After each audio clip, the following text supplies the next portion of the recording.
Hey everybody, how you doing? I'm Pap, the Rising VTuber and an artist, and today we're going to be working on finishing this comic page here. Well, just a line art, mainly. The next few pages are probably going to have very similar color needs, so I think what I'll be doing is mainly just finishing probably up to around page 11.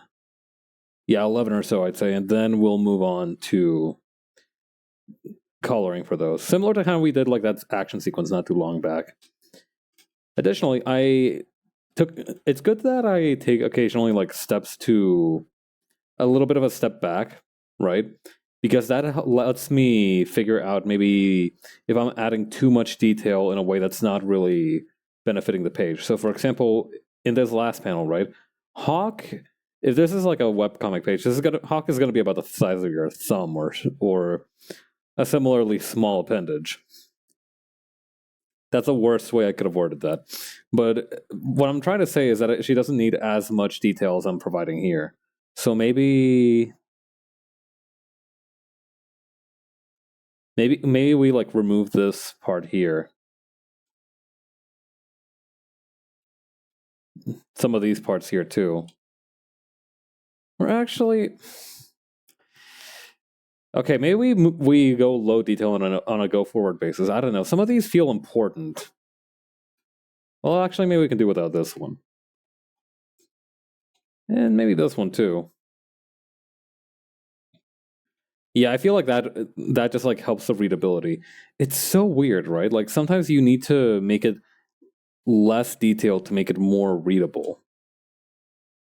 I don't know. I feel like there's a certain threshold past which your brain kind of goes like, I guess that's close enough. But like if it's too detailed, your brain's like, wait, no, hang on a minute, what's all that about?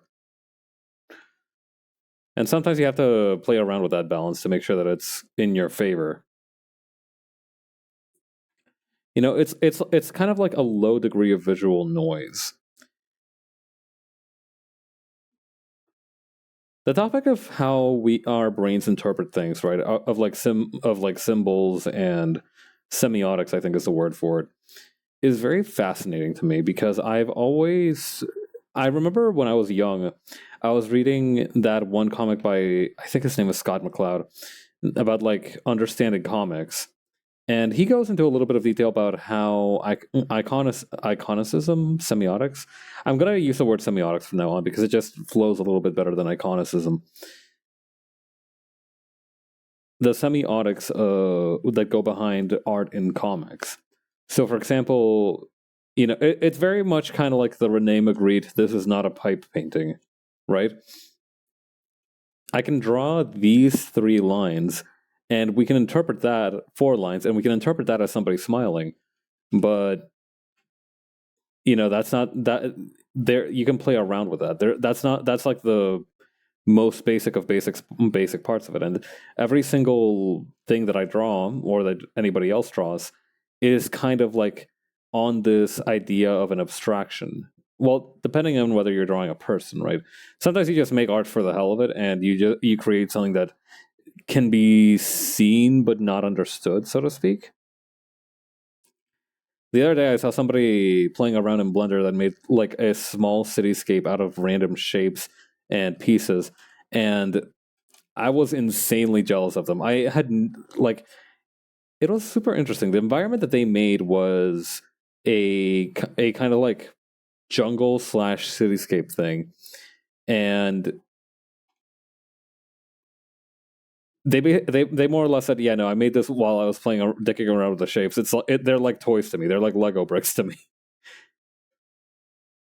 And I don't know. It's like after seeing myself and so many other people have to labor and bemoan the fate of learning how to use Blender, it was so refreshing seeing somebody just kind of pick it up and be like, okay, I like I like what this enables me to do.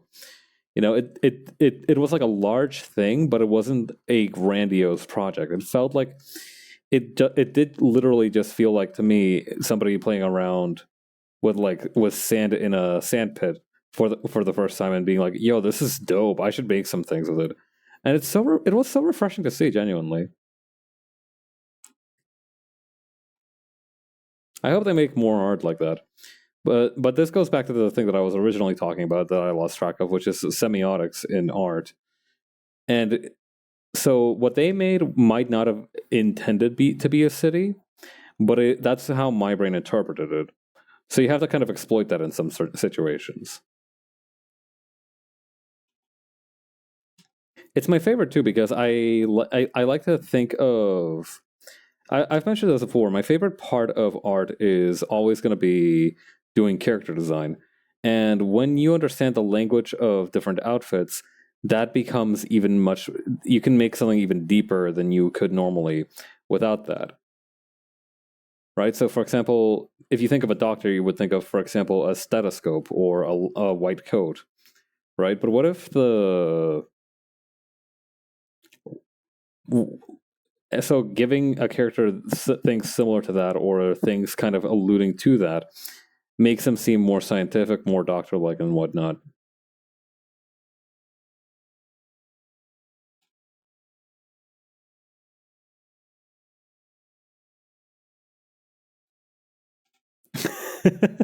This pissed off face for a ratio is funny to me. One of my favorite images that I've ran into recently is of this guy holding onto the leash of his dog in such a way to like imply that the dog is like out of control, right? Like he's trying to look very the picture is trying to show that the guy is tough. So he's kind of like holding onto the dog like as if he might release at any moment. But the problem is that the dog in question seems to be a very peaceful animal. It's not like struggling against the leash or anything. It's not even like showing its teeth or anything. It's literally like looking like this. Like this is the least vicious looking dog you've ever seen, and you kind of realize, oh man, this guy is for sure trying to make that dog look vicious, and it's not working. The dog looks like such a little sweetheart. But yeah, it reminds me a lot of that, and that's one of my favorite pictures as well because I feel like that's a lot of what internet posturing is like.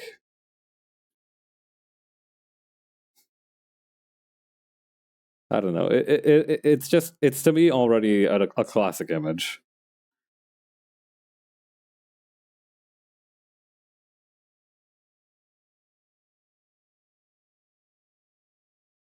Okay, I'm gonna put this. Where should I put the handle on this grenade?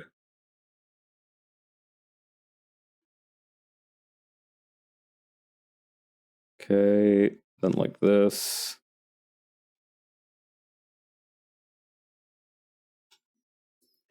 I kind of want to reduce the size of the brush on most of these guys. Let's bump that down to like an 8.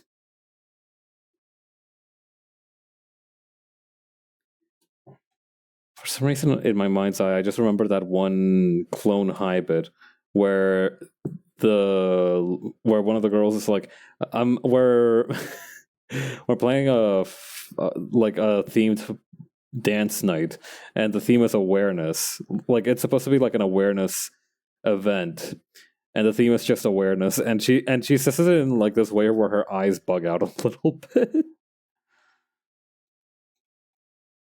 I really need to finish watching Clone High. I enjoyed the few episodes that I watched of it, so I feel like I'm in a good position to try more. I'm aware that not all of it graced agefully, aged gracefully. Fuck. You know, a long time ago, I used to think that when people did that, where like they swapped the first words out of the second words, they were just trying to be funny and clever. I realize now that that just happens sometimes. And more annoyingly, it happens to me. But yeah, gracing age fully aside, uh, I don't know. I forgot where I was going with this. Damn. No, that Yeah, I think that thought is just like gone. I don't know. Sometimes I feel like I can recall a thought pretty easily and get myself back on track without much trouble. But other times it's like, yeah, no, it's like when you see a cat run into like a bunch of bushes, right? It doesn't matter how hard you chase that kitty cat, you are not never gonna find that thing again. You need to let it come back to you.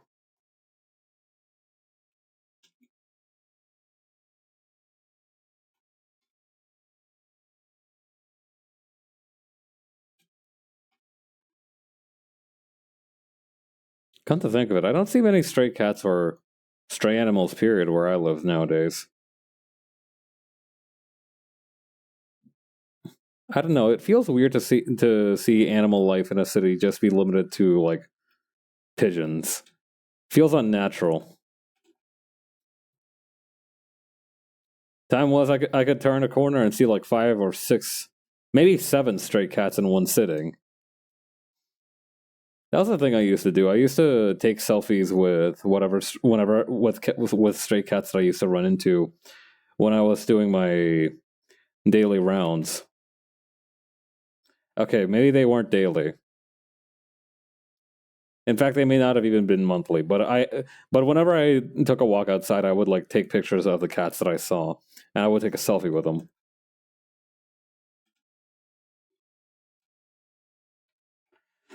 Jeez, this is a lot of grenades that I've given Hawk. There's a surprise tool that'll help us later. Hang on.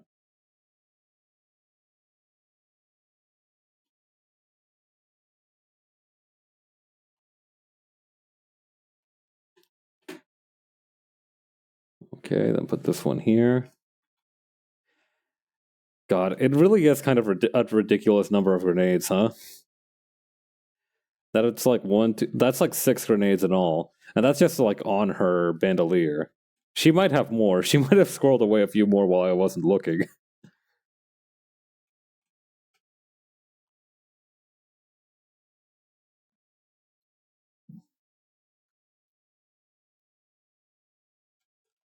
Oh yeah, in very exciting news, I got my Twitch payout very recently, which means I will very soon be quitting the affiliate status, which is something that I've been wanting to do for a while. I've always found it very grating how I had to pause shit for like a full minute because of like ads. I'd see the little ad going off in the corner and be like, oh, better not be interesting for the next 30 seconds so nobody misses anything. Obviously, that's not the best approach to it, but it's someone that I found myself kind of like sliding into.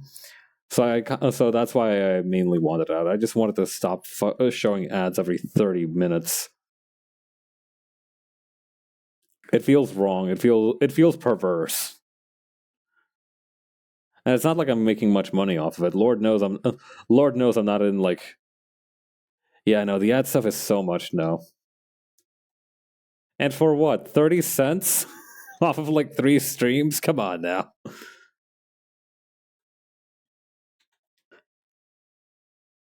So yeah, that's why I'll be leaving the affiliate program. I have some plans for a few things to do before I fully get out, though. So please look forward to it. Those will be happening probably sometime early next month. Now that I know that I'm allowed to leave, now that I've set the that now that I've kind of set in stone that I'm going to be leaving the affiliate, I can have a little bit of fun with it.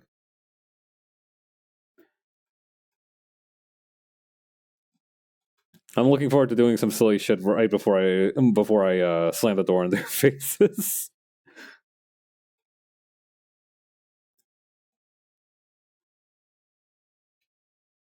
It's so weird as well, right? I remember back when I remember how I got the affiliate thing. I it was a day that I like did a proper debut. Right. April of 2022. Geez, that's been a while.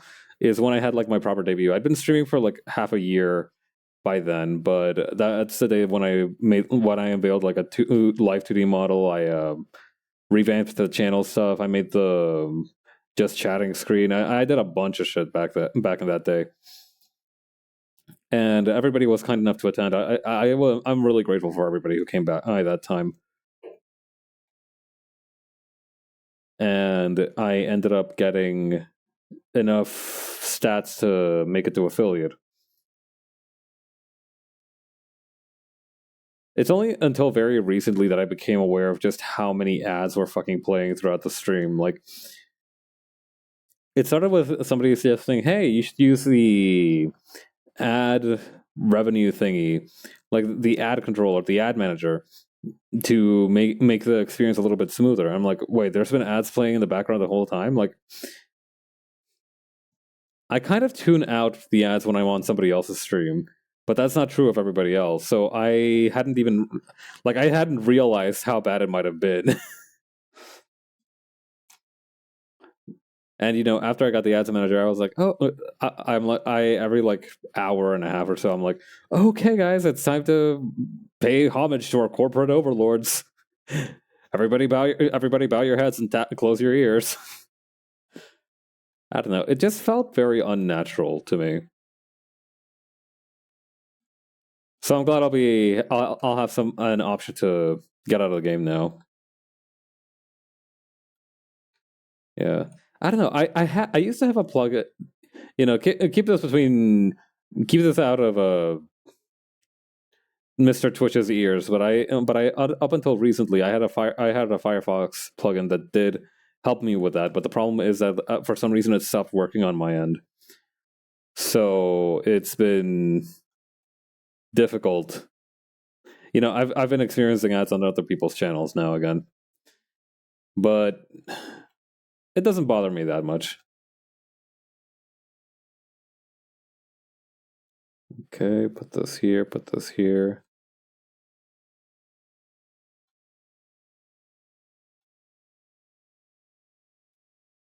But yeah, I got the email to finalize the offboarding about an hour back.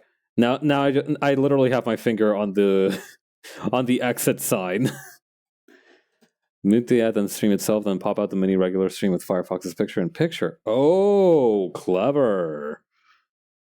I hadn't even thought about picture-in-picture. I had forgotten that people don't use that for actual tech rather than just the thing that I use it for, which is seeing somebody stream from the top right of my screen.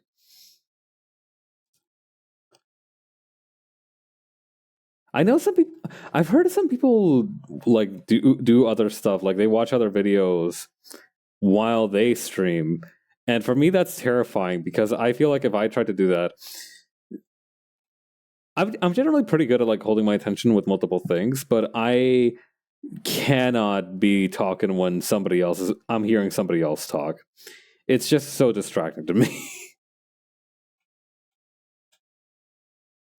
It's like how some people can't chew bubblegum and walk at the same time. I cannot be listening to somebody yap while myself trying to yap.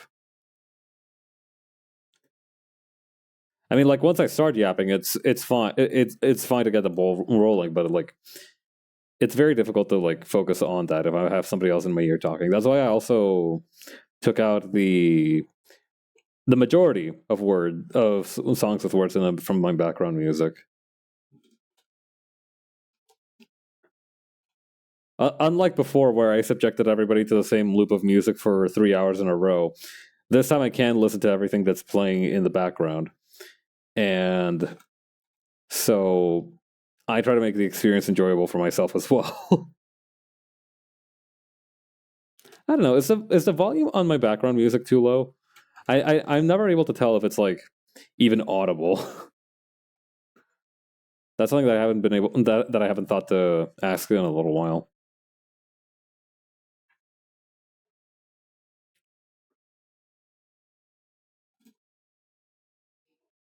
Okay, then put this over here.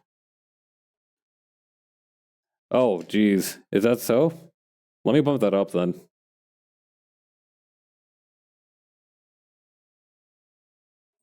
Yeah, let me know if okay, I bumped it up just a tiny bit. Let me know that's like, if that's too little still.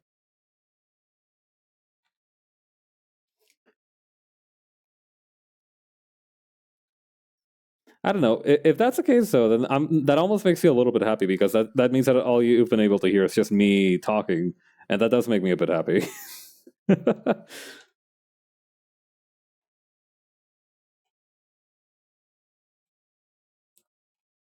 Yeah, maybe I could have thought that through a little bit better. sound sound balancing and mixing is just my worst nemesis when it comes to streaming stuff. I still very quiet. All right, let me bump that up a little bit further, maybe around there. Yeah, no, the sound is fucking difficult.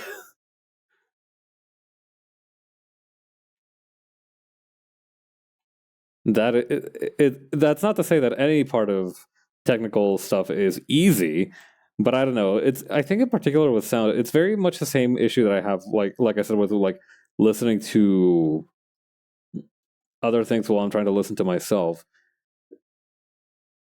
I found when I was doing I did a bunch of testing on my sound stuff a while back and ended up making it worse by the end of it. So I had to like scramble to reset my stuff. But I figured out that but I know that OBS has like a thing where you can listen to yourself how you sound while also speaking with a slight delay. And it's useful for figuring out how you sound like live, but it's also so distracting to me because I'll be thinking of like what to say and so I won't be able to pay attention to what I'm actually saying and like what I sound like.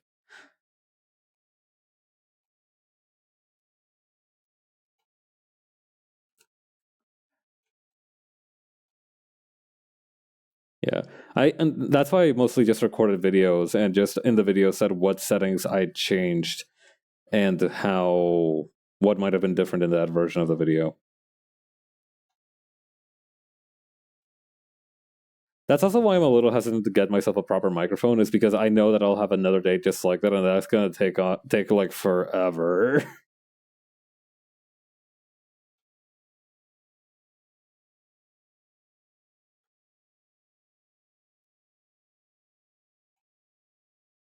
Okay, there we go. Not to mention, I'm a little hesitant to get a microphone as well because it's difficult for me to picture where the microphone exactly would go. I have a tiny little nook in my field of vision where I could probably put it where it wouldn't bother me too much, but I don't know if that would be optimal. It'd be kind of like at an angle, and I think the best thing to do is to put it like directly in front of you. But then my fear is that if I put it directly in front of me, I won't be able to see the screen as well, which would suck because I like being able to see a screen. And also, I use this desk for other things. Hey, Skillsies, how you doing? Welcome to the stream.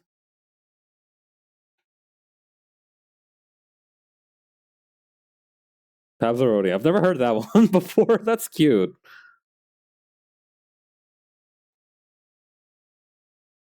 All right, then one fold here, then the big belly here. Long time no see. Thank you. I'm glad to have you here. Yeah, I was talking about some sound stuff that I've been having. some stories about like sound stuff while setting up OBS.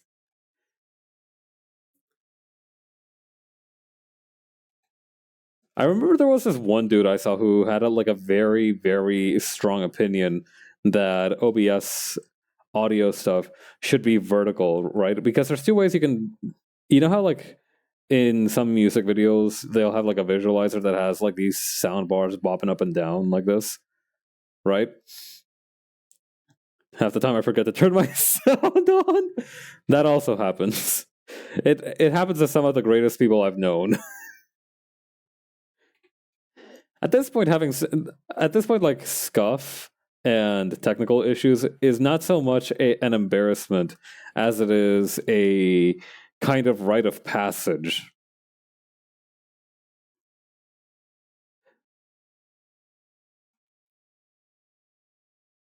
It's interesting to see how everybody approaches it as well, because every single time it's something, most of the time it's just like, oh, they forgot to unmute the mic.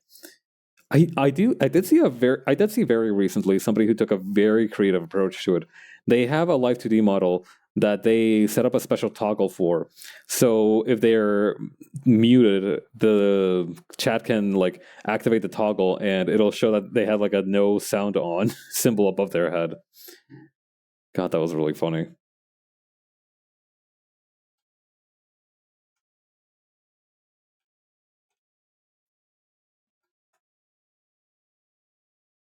Okay, there. Okay, we do need to give it like a more hiker's cane kind of tip. All right, see you soon.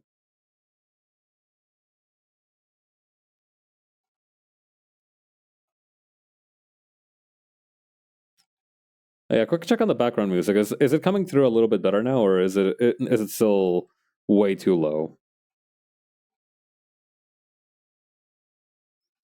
Obviously, I don't want it to drown out my voice, but I can actually hear it now. Nice. All right, is it good, or maybe it's still not overpowering? All right, all right. I think it's in a sweet spot now. I won't. I'll try not to mess with it. Thank you for your help with balancing the audio. I really appreciate it.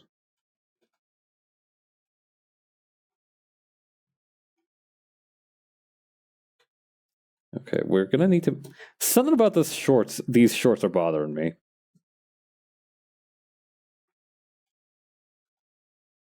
I think I made them too short on one leg. Oh, wait, no, I know what it is. They need to go like this.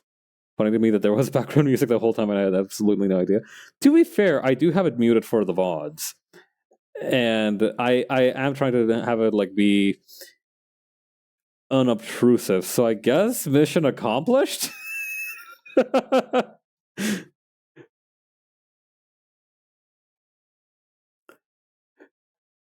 Pablo wins by doing absolutely nothing.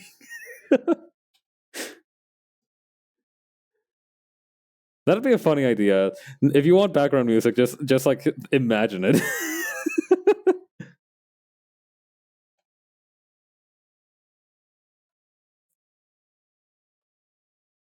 Yeah, I'm gonna count this as a win for my own sense of subtlety.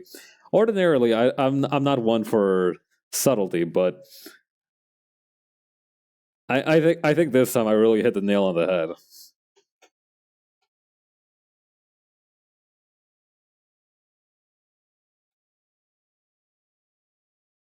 Okay. Then the other leg over here. Let's move this first kneecap up a little bit.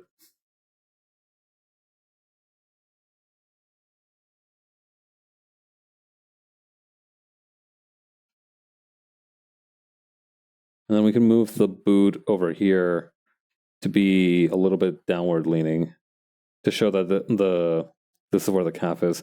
These trade legs are so weird. I don't know how deers and horses and such live with them. Well, I know some horses don't live with them, and that's why horse mortality rates are so strangely high. I don't think the problem is I feel like the internet has given me a skewed idea of like the actual rates of horse mortality. Because to hear somebody on the internet talk about horses, you'd think that the beasts were made out of glass paper that would be easily destroyed by an errant wind. But they can't be that fragile, right?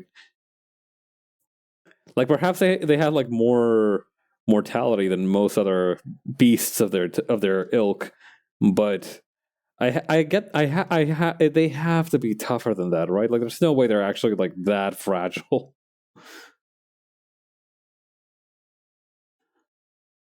Like ain't no way a beast that we have genetically bred for generations to be easy to ride on for long periods of times is that easy to foil. This boot is weird. Let's try doing the other one first. This leg is bothering me.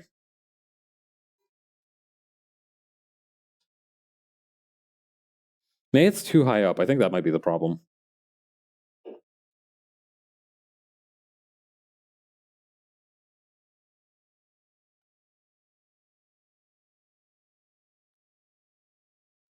Yeah, that's a little better.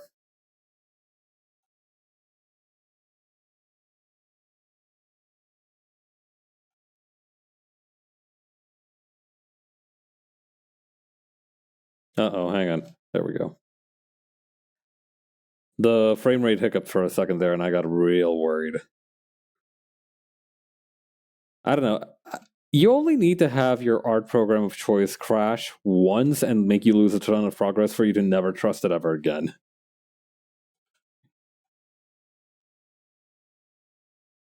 It's kind of like burning your hand on the stove or something, right? Like after that, you tend not to do it twice, unless you decide to get a little silly with it. I will say that more recently, it does feel like I've been putting a little bit more strain on Clip Studio Paint than I'm used to. You know, larger canvas sizes, demanding a time lapse recording for every piece. I don't know. Perhaps I have been too harsh on Clip Studio Paint as of recently.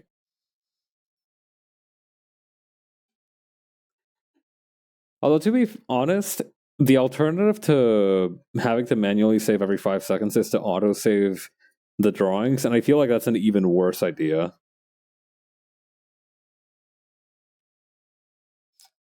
I don't know. Auto saving pissed me off the first time I realized most Word documents now come now like come prepackaged with it. Yeah, exactly. What if you goof? You need to revert to like an earlier version of something, and people aren't like tech literate enough to do that these days. That's genuinely such a concern for me. Like, what if you goof is like such a genuine concern for me that I'll make like 5 different copies of a layer every single time I'm trying to do something funky with it because I'll be afraid of losing the original. That's also one of the reasons that I've been a little bit more demanding of performance with Clip Studio Paint recently is that I keep doing that. I do that sometimes. You might be able to see that sometimes on stream when I do like character design. I'm like, I like this color palette, but I wanted to try it with a different color gradient, and then I make like a copy of it, and then I'm like, this gradient doesn't suit me, but I'd like to keep it, and then I make another copy, and so on and so forth. Yeah, the ever-present thread of goofing.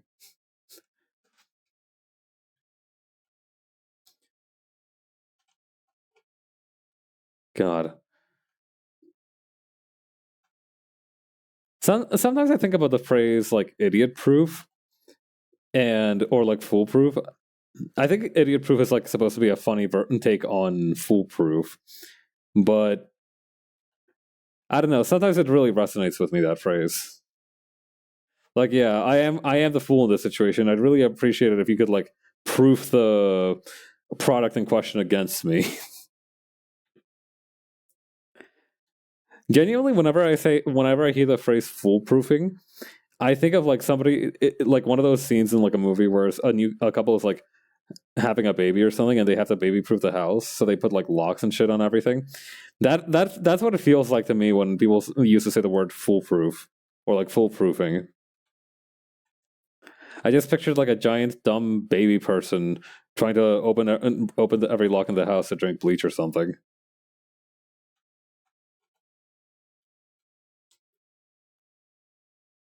That's also something that gives me anxiety, is the concept of like a child hurting themselves because like you did not sufficiently safeguard various dangerous products from within your own home.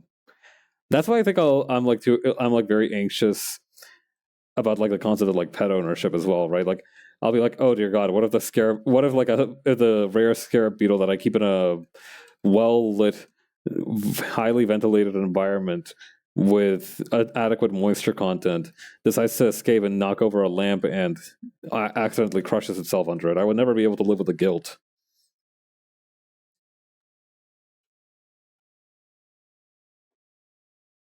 I don't know. I said rare scarab as a pet example.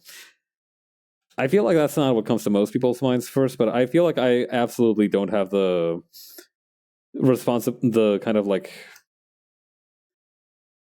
situation where I need to be able to look after a mammal other than myself.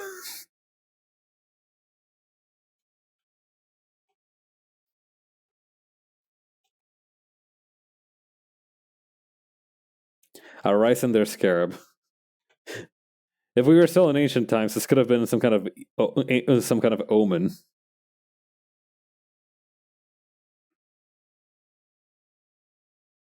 I did actually watch A Boy and His Dog at one point. It was an all right movie. Definitely not my favorite of the genre, but it was just all right. A highly adequate movie.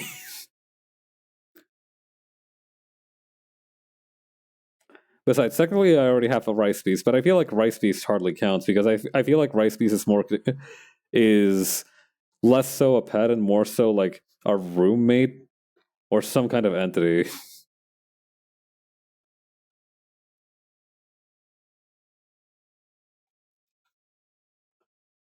I don't know. How do you qualify something that lives in your house but isn't your pet and isn't necessarily like a human?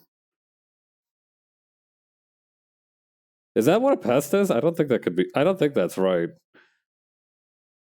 I don't know. There's some kind of like symbiotic organism.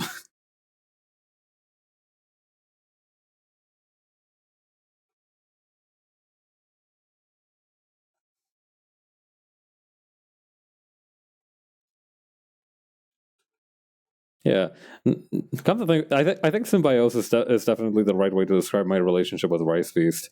You know, Rice Beast gets to live with a roof over its head and 3 warm meals a day, and I get to not be bitten all the time for forgetting to feed Rice Beast. It's a win-win.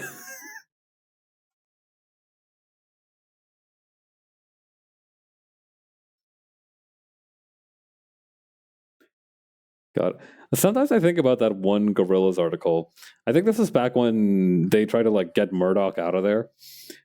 When they were talking to 2D about like the new album that was being recorded, and he was like, "Oh yeah, no, talking with celebrity. I get to talk with all kinds of celebrities while I'm on tour. I talk about my favorite. I talk about my favorite sandwich toppings with Snoop Dogg, and he tells me all the ways I could be killed." And he explains that, and like apparently the reason why he said that is because his favorite sandwich toppings are like pineapple and anchovies or something. God,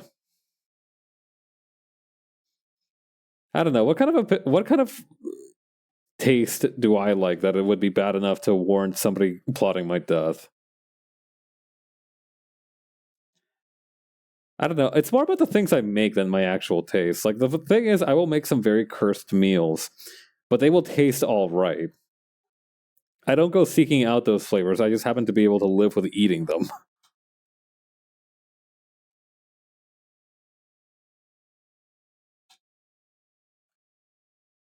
which are two very different things.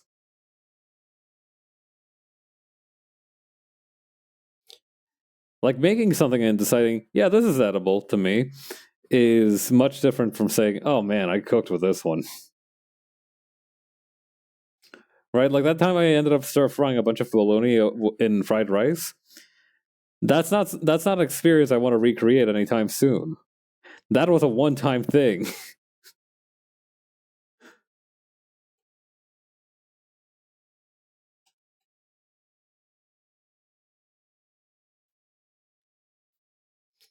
Speaking of weird flavors, I remember recently reading that somebody tried to make like beer flavored mints, which I feel like is the worst possible flavor you could make for a mint.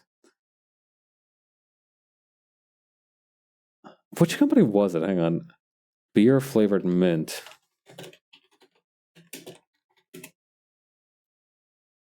Yeah, Miller Lite. There's Miller Lite beer mints, artificially flavored.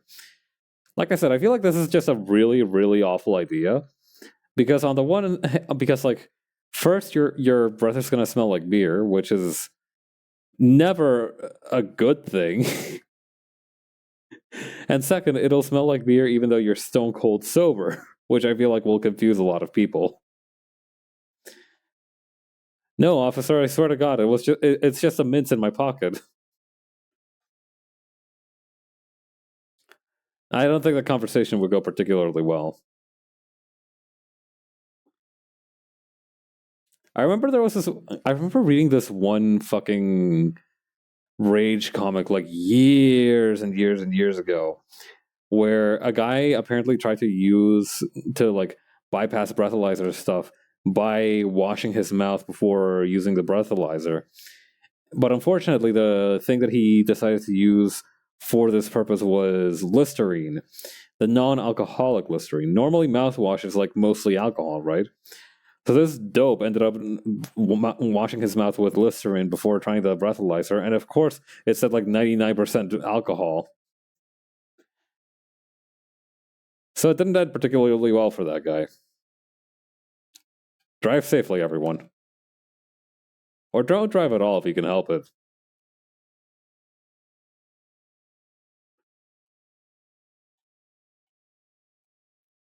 Actually, no, you should drive if you need to. I'm not about to tell somebody who lives in the middle of bumfuck nowhere, America, that that they should not try to be driving. I mean, it's true that driving is bad, but like, oh no, driving is a complicated moral gray area to me. A lot of responsibility, personally, I'm gonna say. That's for sure. I thought I would like driving more once I understood how to do it, but no, it's just stressful.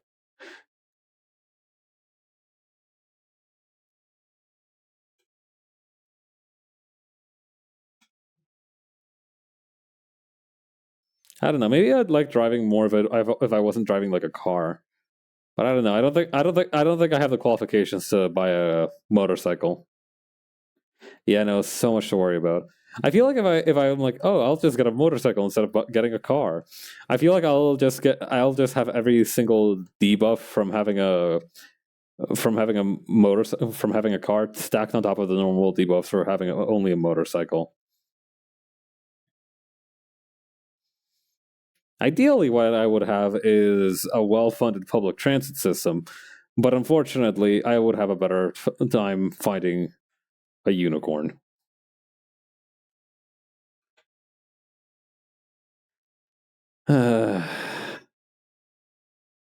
Decent public transportation and infrastructure. I miss you so much.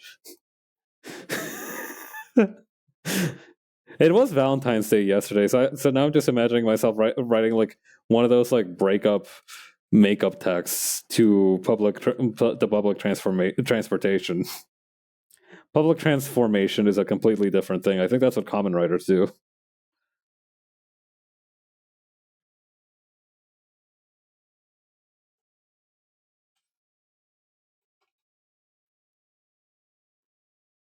Let's see. That's true. Depending on like the kind of transformation it is, do you guys think that common writers could get slapped with a public indecency charge at any point? Like if you transform in the middle of the street and your transformation is kind of like one of those Sailor Moon ones where you suddenly go naked for a couple of seconds, is that like grounds for public indecency?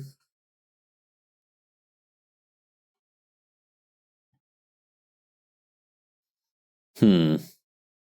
I guess it depends on like the kind of suit it is, because if it's like the if it's like the suit is like your skin, right? I feel like that might be grounds for public indecency. I wonder if the shining aura surrounding you with kind of enough coverage. That's true. I don't know. Like, we need to get a lawyer on this, because I feel like if you were to have like a flashbang go off, then streak for the fraction of a second it took for the light to disperse, I think that would still be streaking. Like, I feel like they would still get you for that.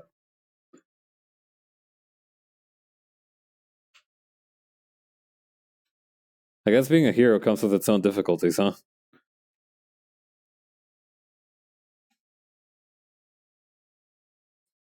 I'm recalling this because very recently I saw another VTuber be like, "Would you guys be mad if I told you like my latex suit was actually my skin?" And obviously, most of the replies were a combination of like, "Wait, what do you mean it's your skin?" and also like mocking them for being naked. The point of all that stuff is that usually you're trying to transform out of sight so that people don't figure out your identity. True. Yeah, making it public is absolutely not the goal.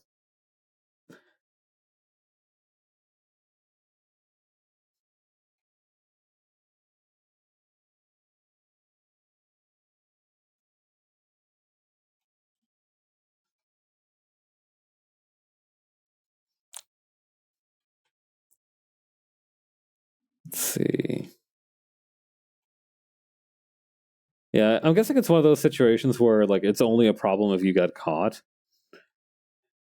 Like if they're clapping you in irons for being a common writer, you've already got bigger things to worry about than the possible public indecency charges they're about to throw your way.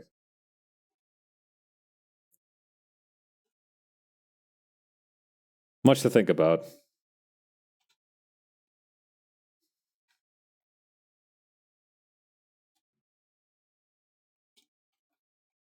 Let's see. That's why V is the smartest person alive. She decided to put a jacket on top of her normal suit, so that's why she's covered no matter what, as expected of the boss.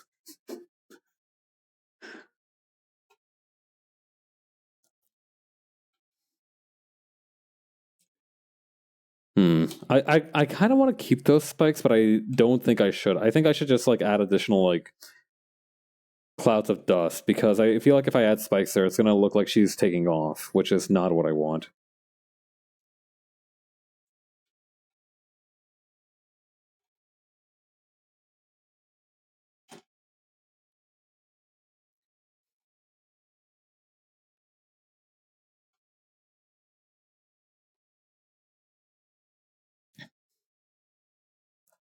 Also, that little scrap of cloth is going to be on Horatio's head for the foreseeable future. In any case, we finished the line art for this page. Yeah, probably going to need to do some additional work once we're in here. But besides that, I think we're ready to move on to page 10.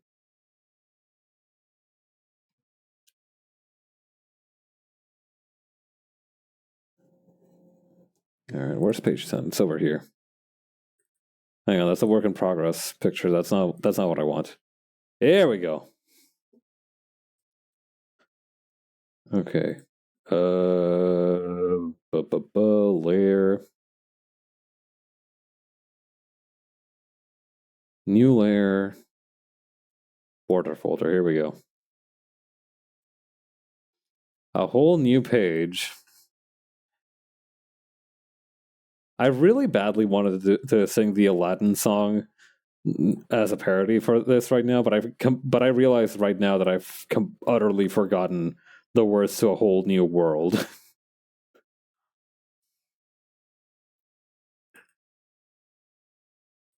I hope that doesn't come back to bite me in the ass at some point. I feel like I don't know enough songs. I feel like my lack of musical knowledge is going to come back to bite me in the ass one of these days.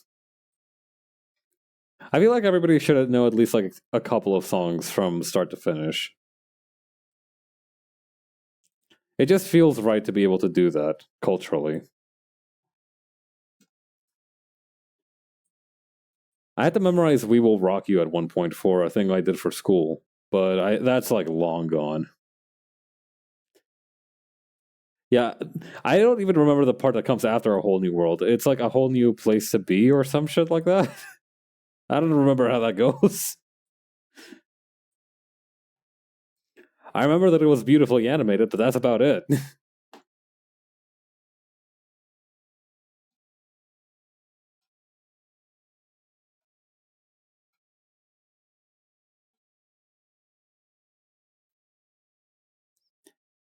Yeah. There's something to be said for rewatching childhood movies that you liked as an adult, because I feel like you gain a sort of new appreciation for them as you get, when you're a kid, you're like, ooh, pretty colors, fun songs. But as an adult, I feel like you'll be able to catch a lot more stuff, especially for stuff like in Aladdin, how Genie transformed into like popular actors at the time. I feel like those jokes would have probably flown over your head as a kid, but I guess depending on your generation, they would have also flown over your head now.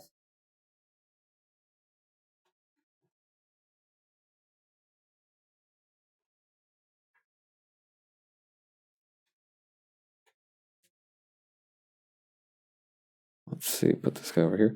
Like I remember they did an impression of like this one dude who's known for having like a really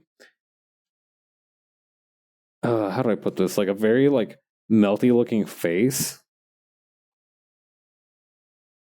I forget the guy's name, but he's supposed to be very famous.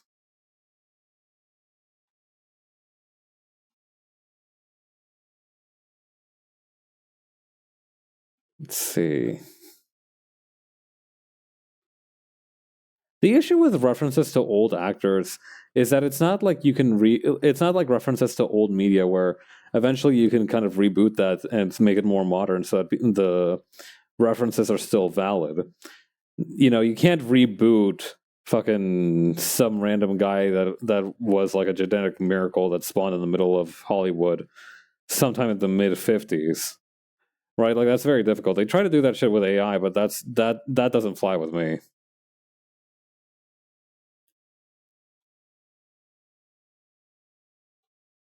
Not to mention, it feels like a lot of trouble to just try to do like some genetic engineering to make a guy exist all over again when you could just very easily keep circulating the previous works of that guy.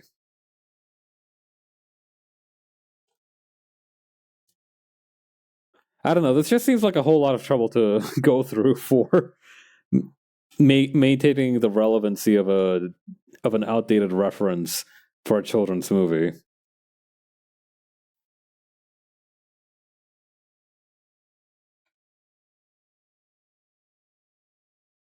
Okay, do it like this.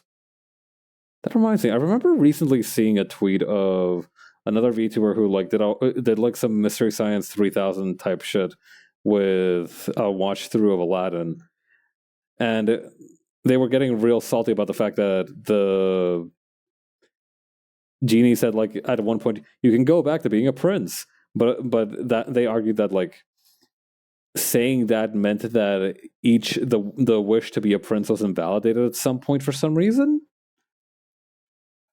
which it technically shouldn't be. Like wishes from the genie should have ontological inertia. It's not like when you wish for the new thing, you stop having the previous thing.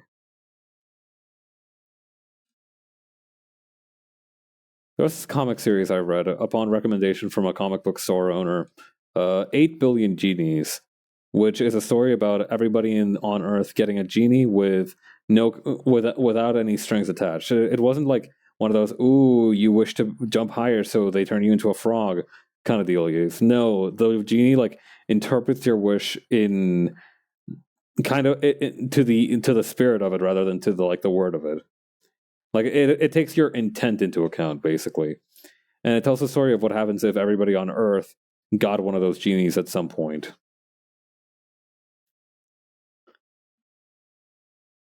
Yeah, it's refreshing whenever like a no bullshit genie pops up because I obviously like a wish granting power is a lot to deal with in a tight narrative, right? Like it's one of those powers where like you need to get it out, it needs to be gone in like the same issue it's introduced, or else it's going to be like a huge fucking thing that has consequences and implications for world building down the line.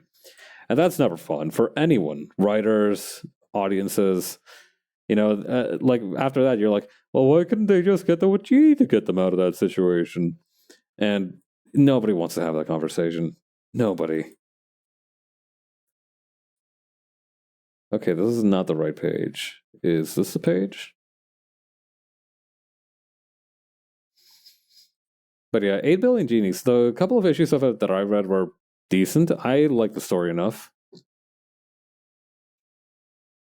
Okay. What do I have in here? Oh, that's beer mints.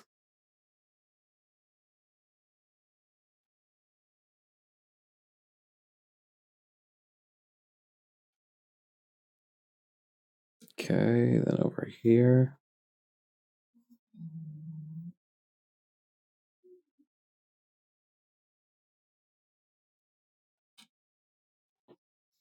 Drawing teeth on these kind of dinosaur, iguana, anthropomorphic people feels weird.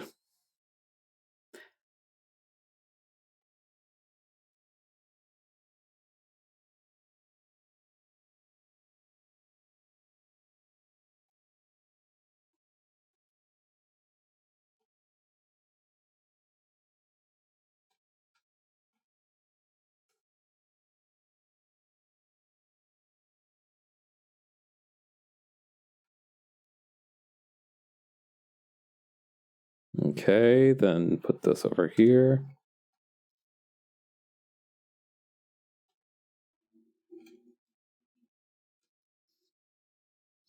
I don't know what it is about this, but this reminds me of like an old cackling witch, this expression.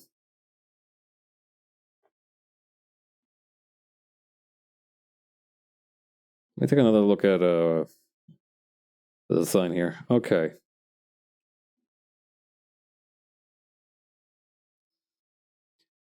Yeah, I think that very easily reads to somebody like as somebody getting downright, how do I put this, like mischievous? Like it's not malicious, it's like devious, that's the word.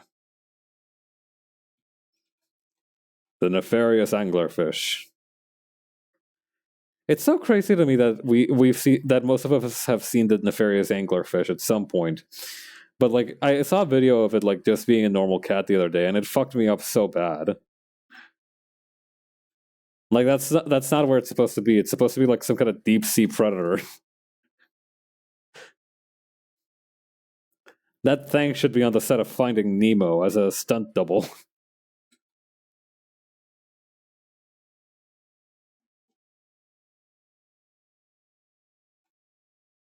Yeah, like my brother in Christ, why are you out here? You are aquatic. Your shit has not yet adapted to be on land. You have gills, for God's sakes.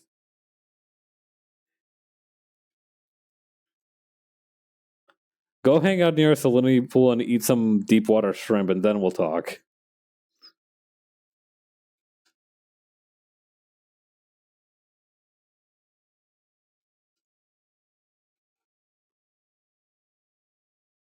Okay, then put this over here.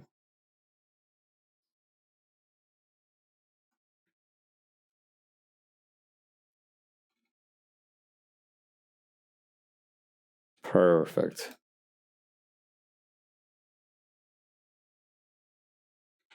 I kind of feel like lowering this whole part. This hand feels a little long to me. Hang on. Grab this.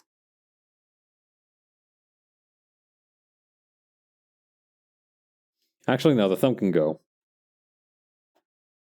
Or rather, the thumb can stay the size that it normally is. This part, though, that's more like it.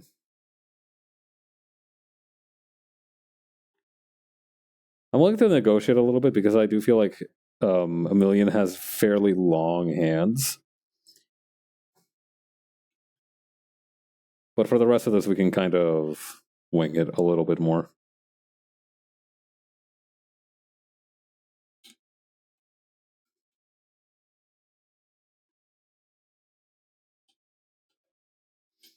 Yeah, that looks much more natural. Now the thumb is a little bit big relative to the fingers, though, so we can...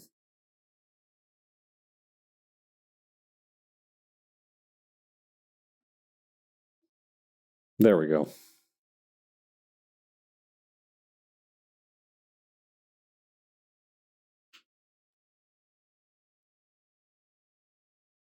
Okay, now that that's taken care of, We need to rework this top part here. Realistically, we'd only see about like this much of the head. So let's try to stuff this part with spikes so that it's still obvious what part it is. We can also put another spike, another random spike over here and here as well, just to compensate a little bit.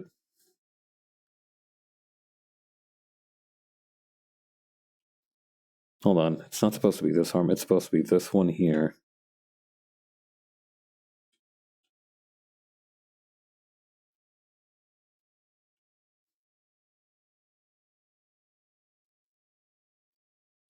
I like how I had to draw a big X over the arm to remind myself that no, it's not this one.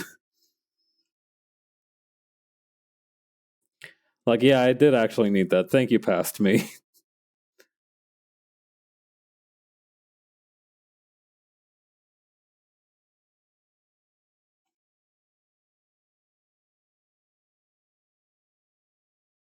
I don't know, I feel like maybe we can make this arm a little bit shorter on this side.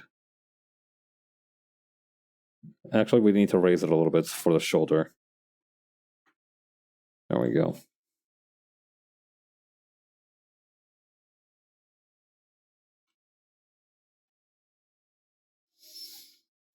Okay, there we go.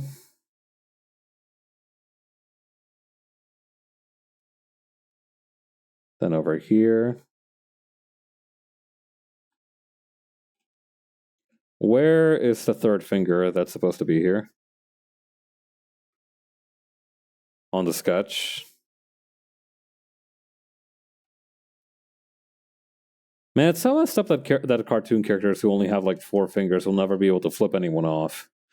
The best they'll be able to do is like the up yours gesture. And nobody should have to be limited to just that. Not when there are so many much more productive avenues of cursing.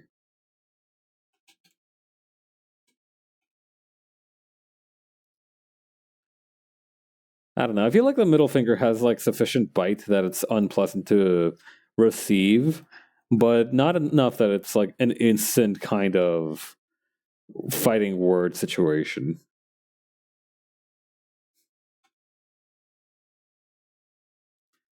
I don't know. Maybe that used to be different a while back.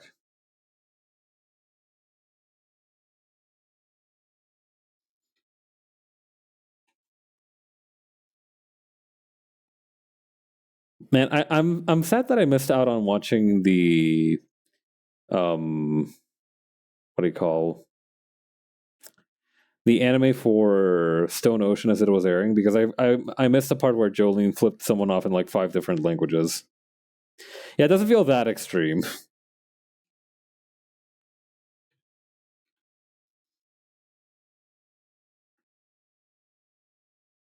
Something about this hand feels off.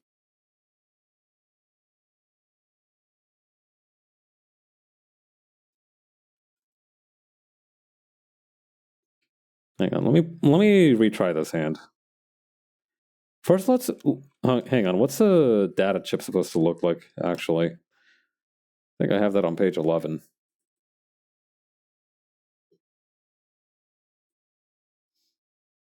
Oh, right. I made it like some kind of weird cassette tape thing with a plastic toggle thing. Okay, right.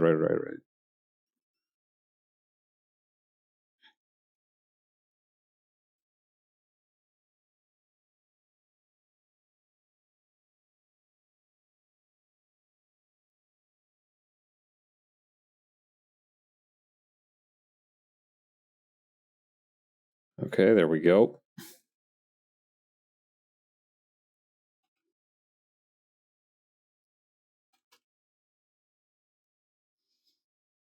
Then put this over here.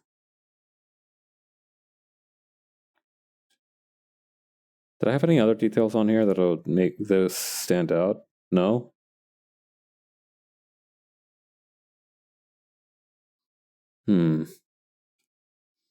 Maybe on this page.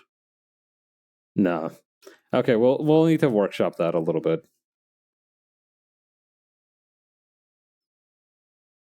We can give this thing like one divot up here, just to give it some flavor. A little bit of extra texture. I think I understand what's wrong with this, with the pose now as well. It doesn't feel natural for the shape of this.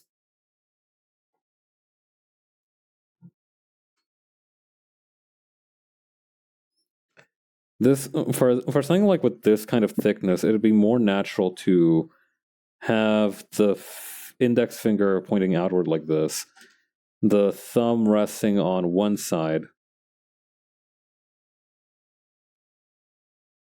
and then the other parts, and then the other fingers cradling it. That feels much more natural for something like this.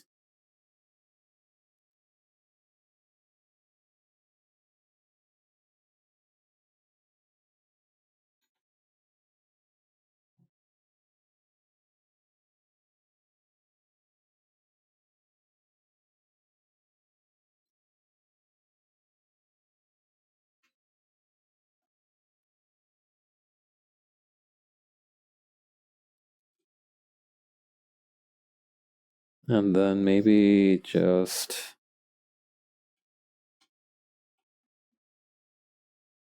No,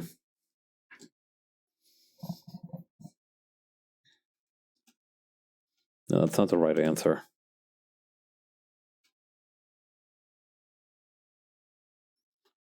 Let me try this one last time. Wait, no. I can just increase the fingers on this side. I don't need to increase them from the other side.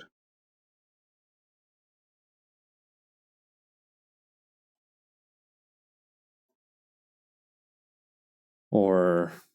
No, that's still not right. Hang on, let me retrace my steps a little bit more. Like, this shape feels correct. But maybe just not like this. Maybe like... Okay, we might be onto something.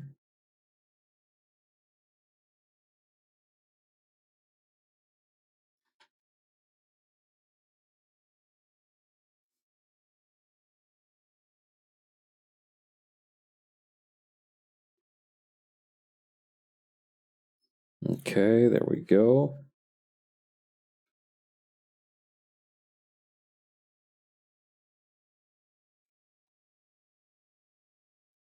Then over here as well. I think I'm also going to remove the nails from this one. I think I'm just going to make her fingers generically sharp.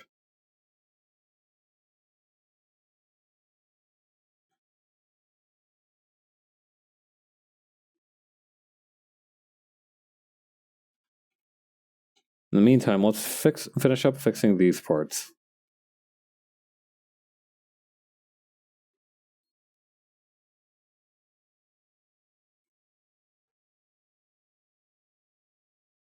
Okay. This looks really sketchy, but it's fine. We just need to get through it. We just need to we just need to keep chewing.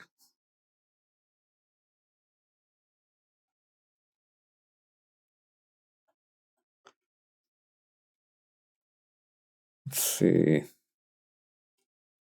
Until it's fully digested, we just gotta keep chewing. This is a problem. And okay, then maybe like this.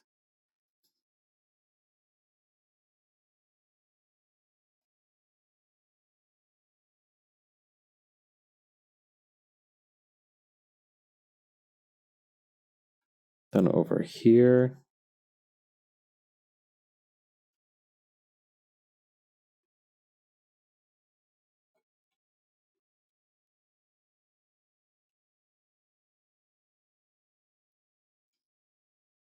Okay.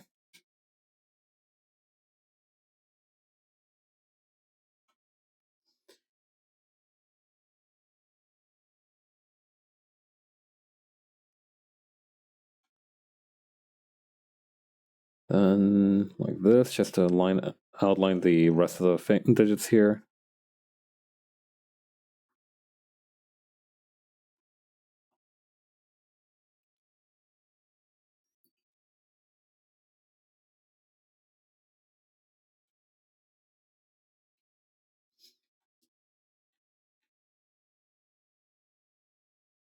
Okay.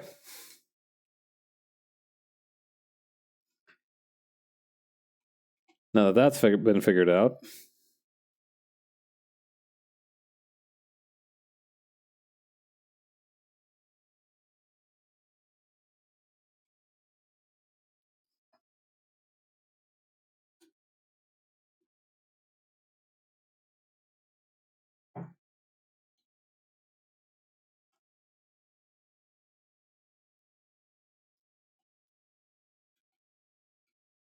Perfect.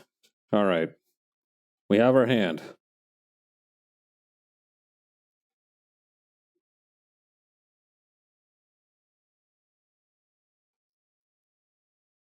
All right, we'll put this here.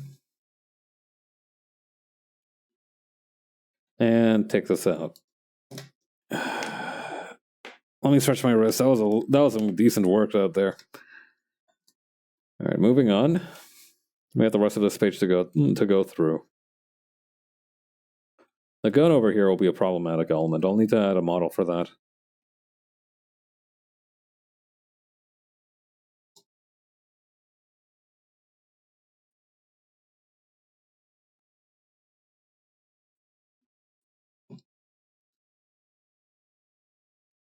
Hey, may stretch this part out a little.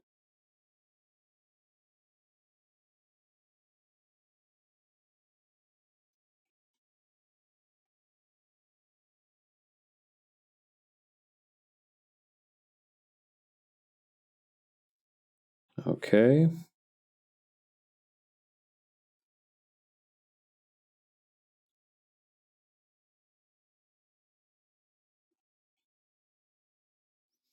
Add one of the little bubble thingies on the neck here.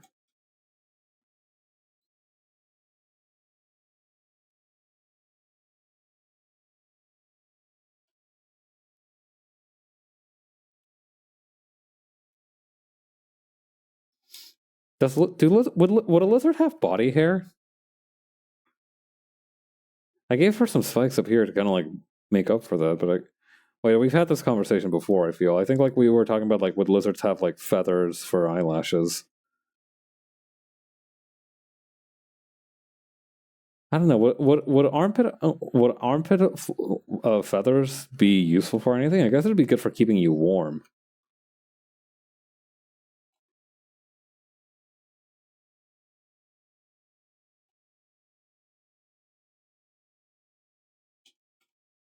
I'm gonna add. Hang on. I'm gonna add similar to the neck points. I'm gonna add like a little bit of a. I'm gonna put something there at least. It feels wrong to have it just naked like that.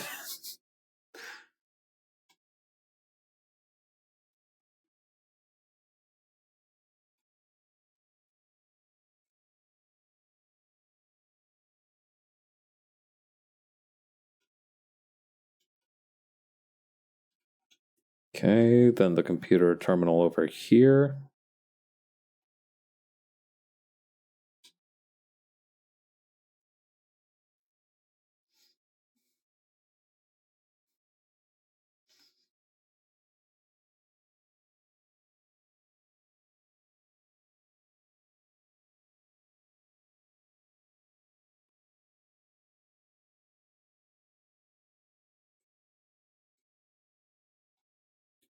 Come on, buddy, please just make a straight line. We can do this. I believe in you.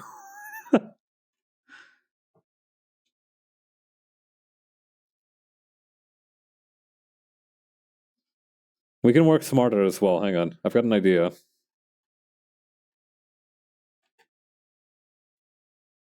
The only problem is that, hang on. All right, we just need to move these closer together. Shrink them down.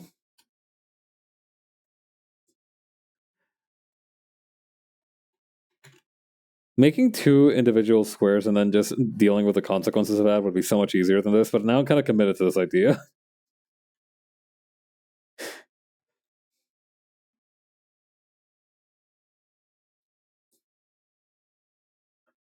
There we go. Actually, maybe a little bit taller.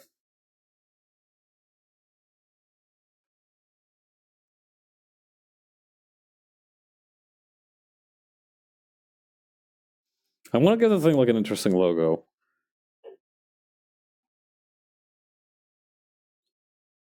Okay, so what does IBM stand for in real life? Hang on, International Business Machines or something. IBM acronym meaning.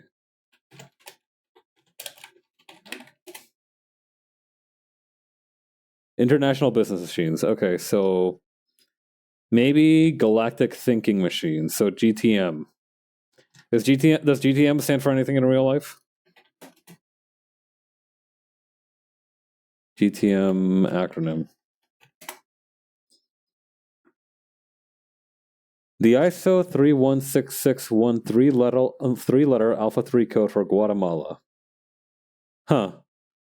I think the Guatemalans won't mind too much. Latino solidarity and all that.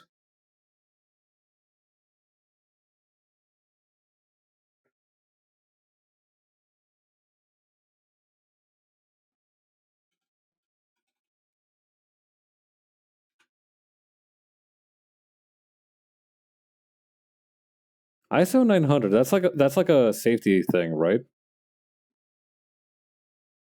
If I recall correctly. Yeah, I think that's like a safety accreditation.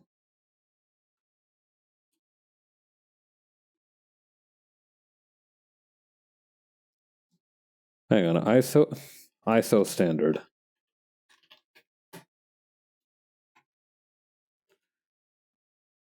International Organization for Standardization. So it's a standard of standards? Nah, come on, you're fooling. Hang on. People, places, science and technology. ISO 500, other users. ISO standard.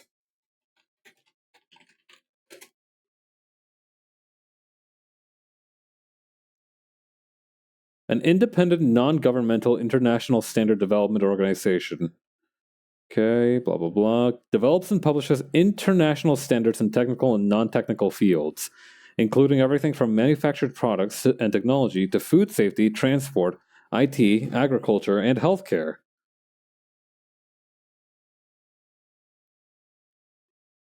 Huh. So it is just like a standard of standards, huh? Interesting.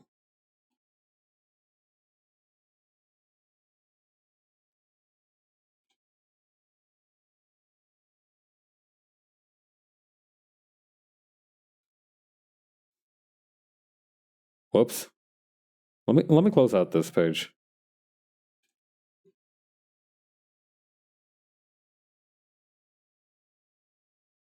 And I can flip this line around to make the other side of the computer. It feels weird that tomorrow is Friday. I feel like the past couple of days have just been Monday, too. My ass is not ready for the weekend.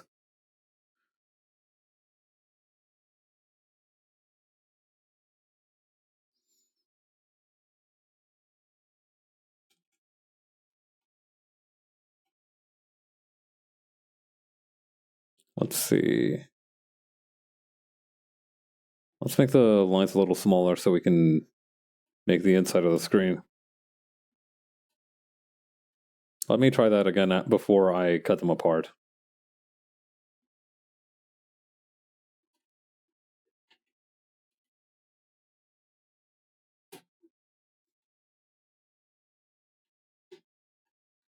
Okay, paste that. Shrink these down. Huh. I know that vertical monitors are a pretty popular thing nowadays, especially for people who heavily rely on things like Discord and such. Do you reckon they were popular before that as well? Obviously, I don't think they're popular now. Technically, like they're definitely accessible, right? They're something that you can get easily now. But I wonder how easy it was to get your hands on a vertical monitor way back in the day, and what kind of specialized uses it might have had. Maybe it was just like an ergonomics thing.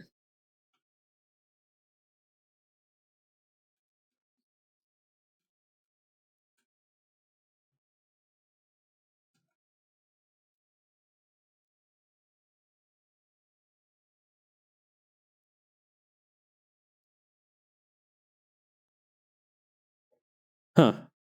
That's true, isn't it? Most monitors can be vertical monitors if you just flip them around and fiddle with their graphics display. I didn't think of that.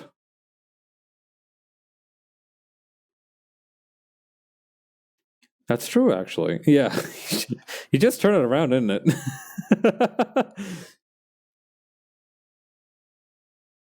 Yeah, it's more of a technical thing, huh? Interesting.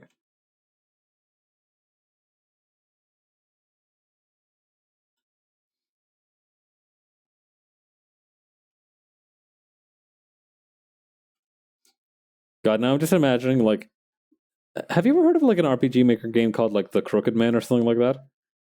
It's also an urban legend of like a dude who has like this weird neck that makes him look at you like 90 degrees. And I wonder if like they came up with like vertical monitors that were already built, and he was like, "Oh man, finally one for me."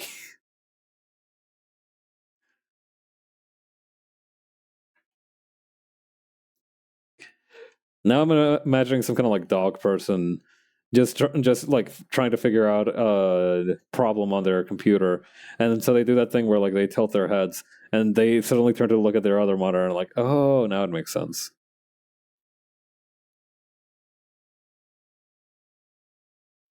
Okay, there we go.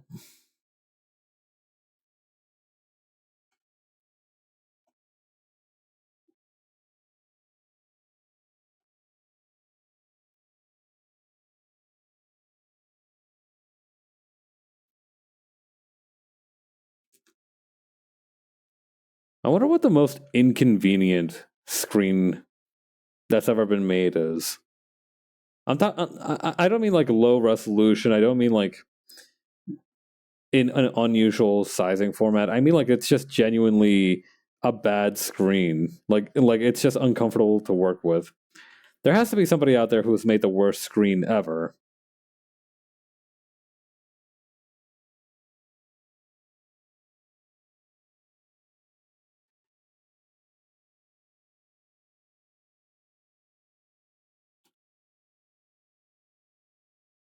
I remember the other day I was looking at different graphics standards on Wikipedia because I wanted to know what VGA stood for, and as it turns out, it stands for a whole lot that I don't really remember at the moment. However, what I do remember is that the it's less a bad screen and more a wild way of using it, but I remember that post going around a bit ago about using your monitor tilted at a specific angle to get the most amount of text across the screen. Oh, now I remember. Yeah, like they held a diagonal just so that they could have like a shitload of text lines on their screen at any given time, or like a really long line of text at once. Yeah, that was fucked up. I'm not gonna lie.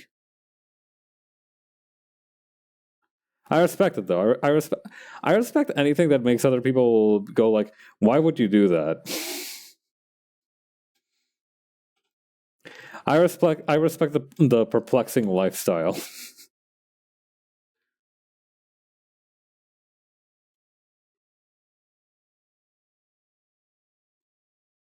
I need to make sure that Hawk's head is more or less the same size as Millions. Maybe a little bit bigger because she's standing in the foreground.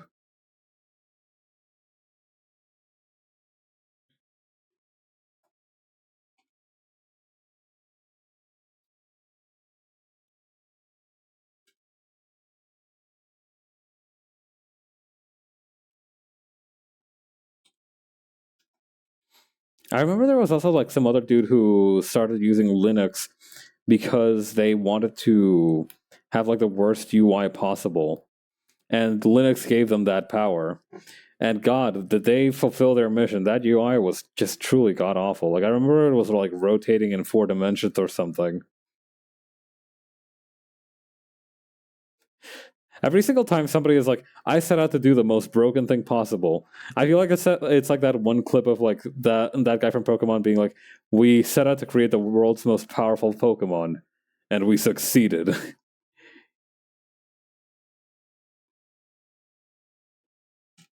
It's always like this. Although my favorite like puzzling technology flex that I've probably ever seen. It's this one dude who programmed a Roomba to cuss whenever it hit a wall or something.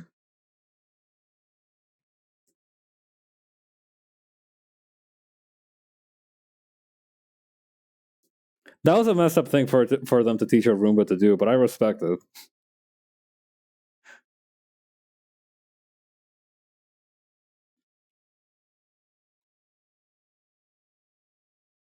Okay, put this over here. Genuinely, a lot of like technology experiment posts are just had one picture of a guy going like, "I taught this robot how to play piano, and then I gave it a hands that can never play piano," and the other guy is like, "Why would you do this?" And the guy just looks like puzzled, and then like what, and then like concerned, like, "Why did I do that?" Allow your Roomba to experience hatred.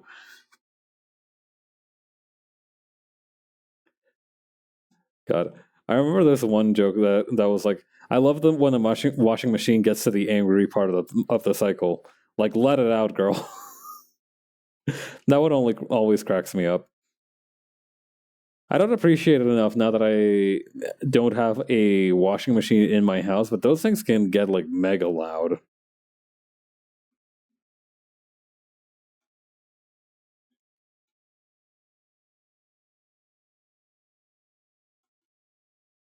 At one point, I thought about buying one of those like mini washing machines that you could like have in your house, but then I thought against it because mainly it just seemed like even more inconvenient than hawking up the $2.50 that it takes to like do one load of laundry.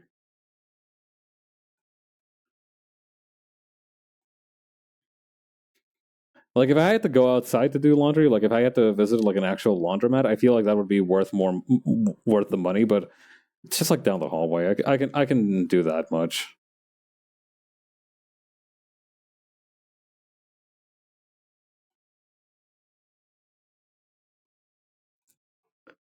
The dryer was making a beat. Yeah. Or that other one where like it revealed that it had a guy who was making like a very racket, like a very loud racket right next to the washing machine. And it just sounded like the washing machine was going.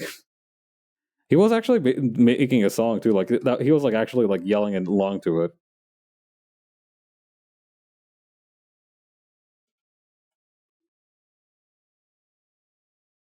Given that a washing board used to be used as an instrument, I feel like we really have come full circle in terms of like what can be like the sonic applications of washing technology.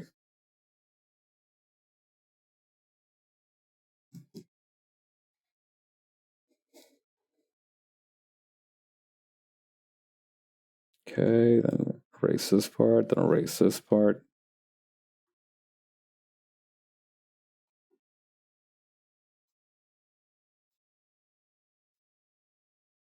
Maybe something like this.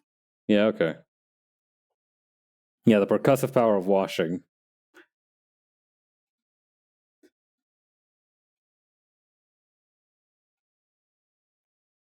A common human trait is to make a musical instrument out of shit that you really shouldn't make an instrument out of.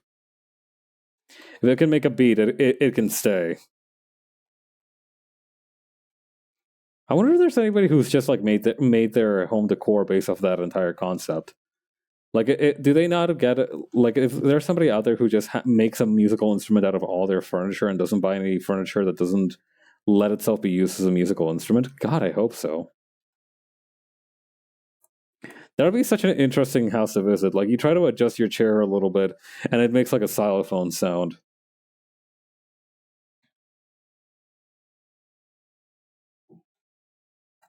All right, let's see here. 1, 2, 3, 4, 5, 6. 1, 2, 3, 4, 5, 6. Okay, perfect.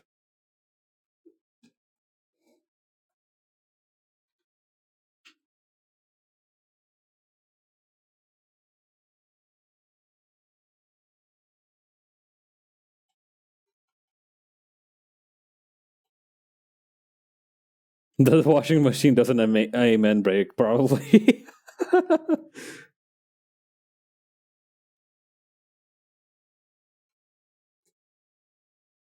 Yeah. They turn on their hair dryer, and you hear like a perfect rendition of the chimes in Tchaikovsky's Spring Arrangement, perfectly tuned.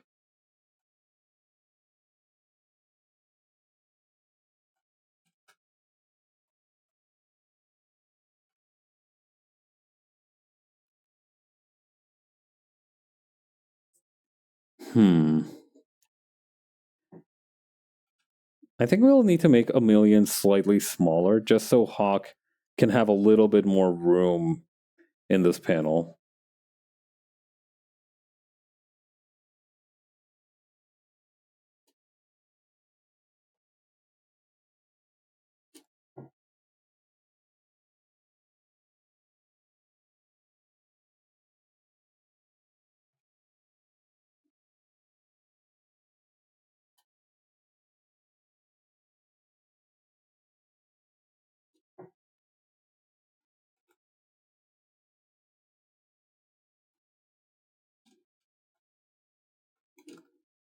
Hmm.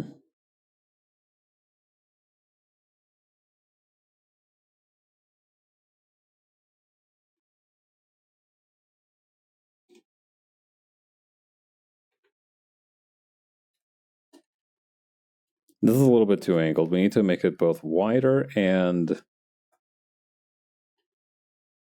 Hang on. Yeah, we need to make it wider and a little bit longer, I think?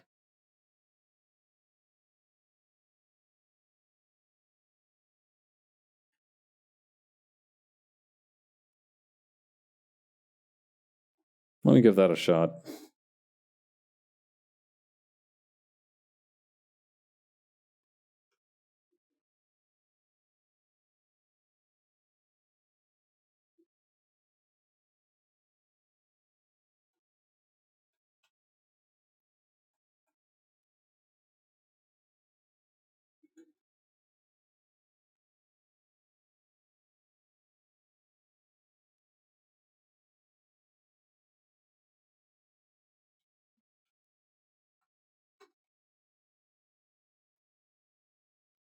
Okay, add this here.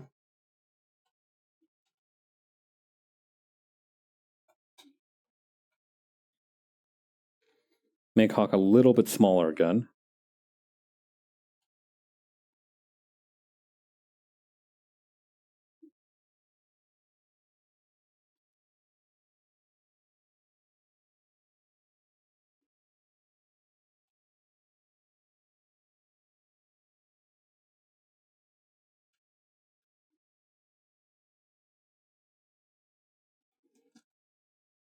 Yeah, something about this arm feels wrong. It's that I didn't make the forearm long enough.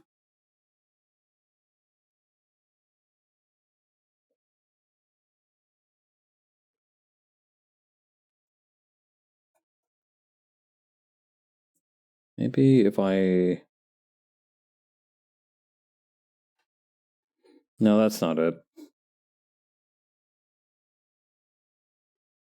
Hang on, let me get like a person in here. Where is like a 3D model?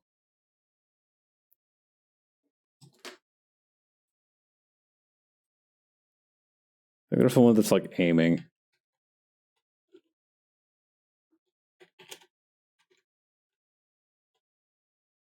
Gun?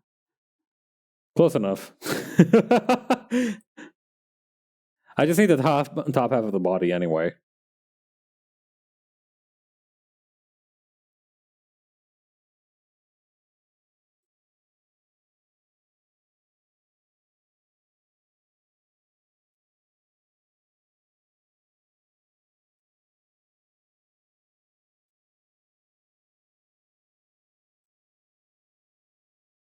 Okay, let's put this guy around here. How's that? Yeah, okay. I think I see now where I was going wrong. It just looks unnatural having the gun out with both arms like that. Just makes it a little bit easier to understand.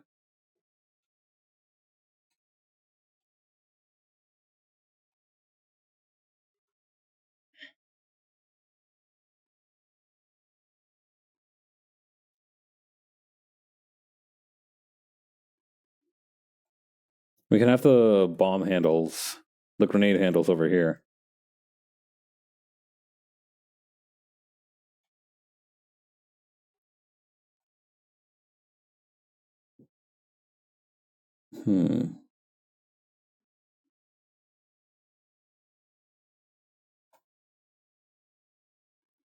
Yeah, we can have part of the little red dot here. Perfect. Okay. Now we can probably move this shoulder down quite a bit.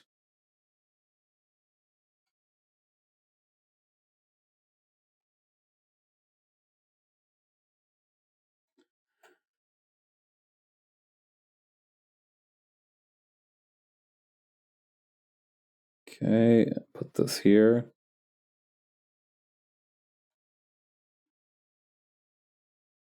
Broaden this one, put it out here. Very nice.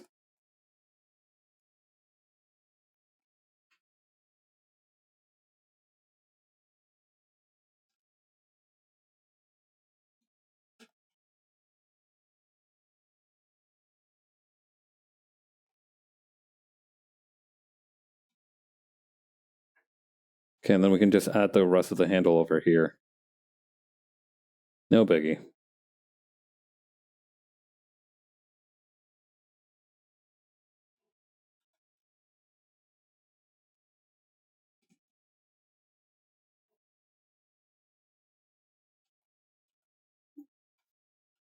Oh, I picked the side that's showing of her that has the fewer grenades too. This will be a much easier draw thing than I thought it would be.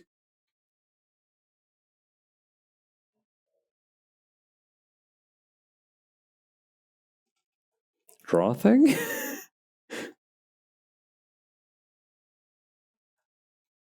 In any case, let's see, we can just do the gloves here, then the hand over here. Forgot to actually put the gun in there, which is a refreshing change of pace.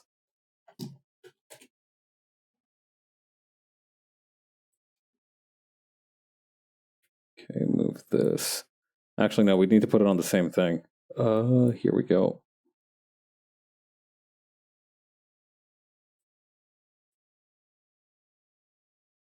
Whoop. Let's try that again.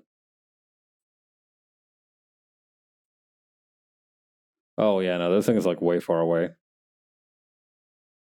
Yeah, I can just kind of like cheat it by putting it here. How far away is that? Oh, much closer. Perfect. The power of perspective. This Eiffel Tower looks like you can hold it in your hand now. You can thank depth perception for that shit.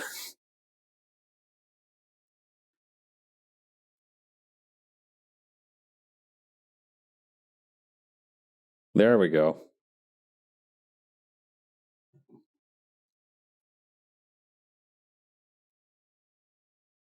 Actually, we can probably move Hawk and company back a couple of paces.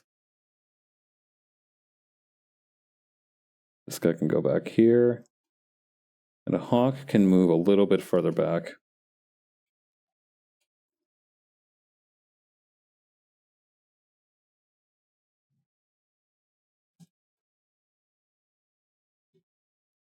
We can probably make her head small to make the rest of her body look bigger again.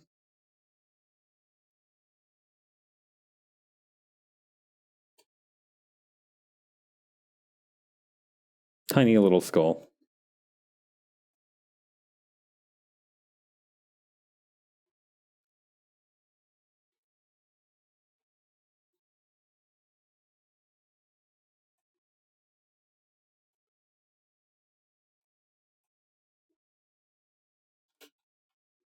Okay, put this over here.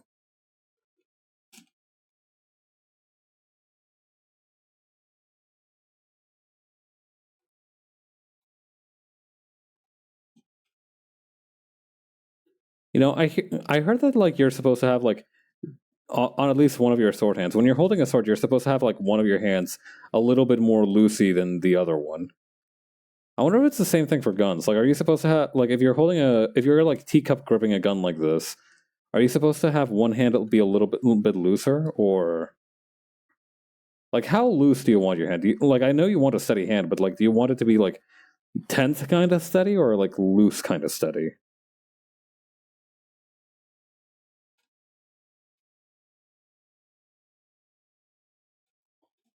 I don't know. I've never fired a gun before, so I can't really say. And hopefully, I never will. Those things terrify me. I was talking earlier how I felt nervous about driving. Do you know how fucking nervous I would be if I had a gun in my hand? Holy shit. Oh my god.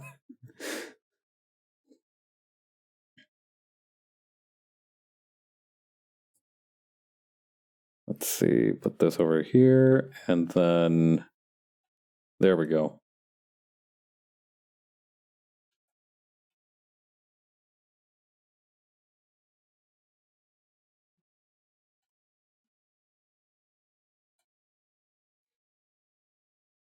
I assume it's generally good to be like not too tense, especially if the gun has enough recoil that it could hurt you if you didn't move with it a bit.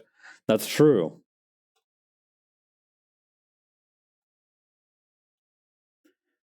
Yeah, you are kind of holding on to something that's like metallic and coming at you with a lot of force. You don't want to be too stiff while holding it. I reckon.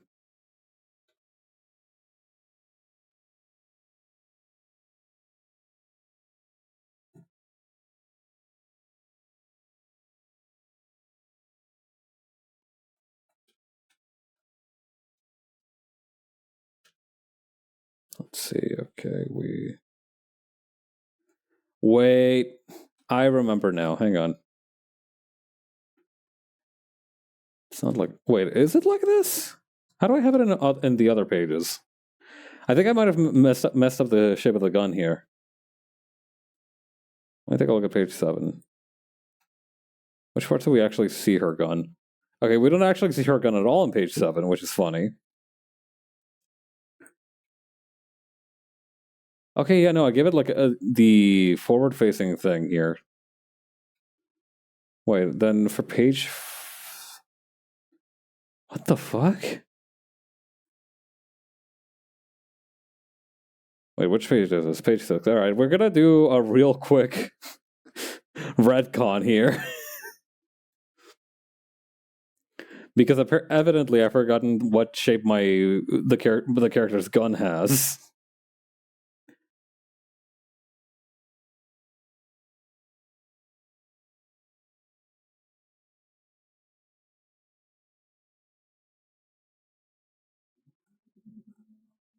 Okay. Let me just put this here. Yeah, forget our discussion about like how you'd like to handle a gun in terms of like the recoil and everything. How would you like to handle a gun that's not even shaped correctly?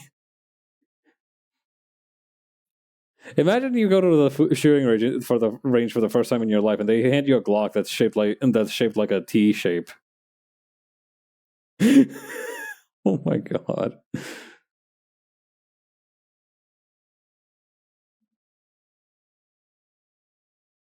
Hate when my gun gets retconned. Yep. That's what they did to the 4-Kid dub of One Piece.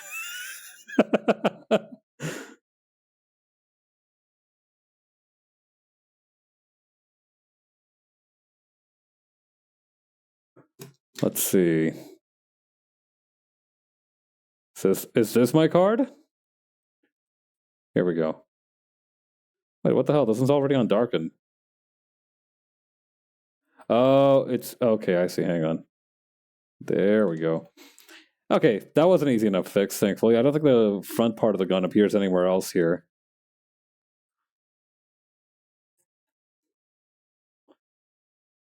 Alright, mission accomplished.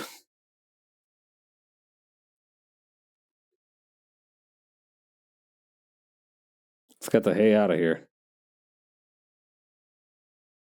Okay, we can close this one. And now we have to fix this one.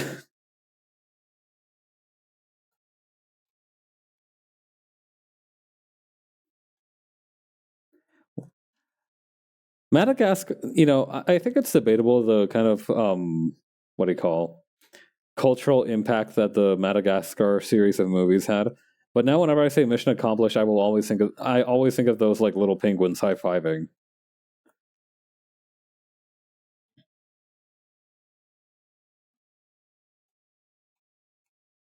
Okay, then this one's going to have a little thing over here, and that should be good for detail.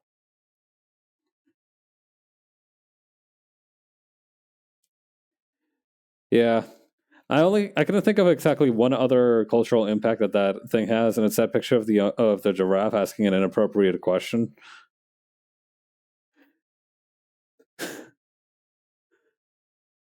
Man, learning that giraffe was voiced by David Schwimmer, is that his name? Was crazy to me. Yeah, that gets a lot of mileage, huh? Learning that that thing was voiced by David Schwimmer was mind blowing to me because I had watched a lot of the TV show, the multi Emmy Award nominee TV show sitcom Friends with my family, and so I was like, Ross, man, what the hell are you doing here? God. Throughout middle school, high school, and possibly university, I was the motherfucker with the most trivia of the TV show Friends out of anybody in the room. We watched that shit so much. In retrospect, not a lot of it was as good as I remember it being, but it was a decent show. You know, there's a reason it aired for like 10 seasons.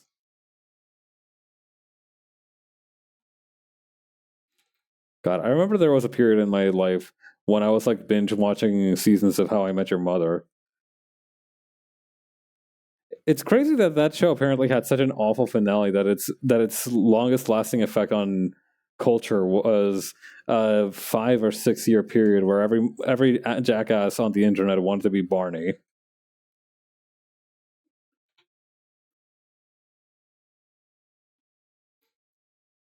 That's the one commendable thing about Friends. Nobody wanted to be Ross. Nobody wanted to be Chandler.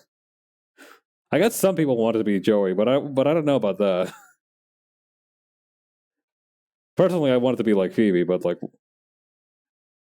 maybe I should stop talking about Friends before I start reaching truly true your experiences are not universal kind of moments.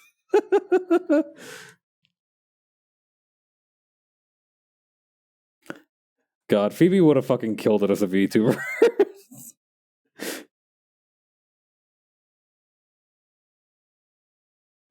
Actually, I do wonder if any Hollywood people have decided to get into VTubing.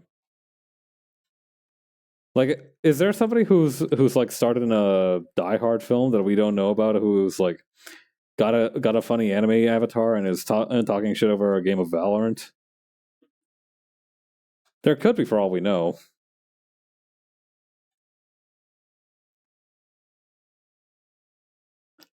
I remember one time at a convention, they had an event where they had a stunt actor give a talk about like the different stunts he did, the kind of like risk levels of each one, and about like kind of how he got his start in stunt work. Pretty interesting. I had to tap out midway through, but it was one of the better talks that I wish I had spent more time at. It was one of the better panels of that year.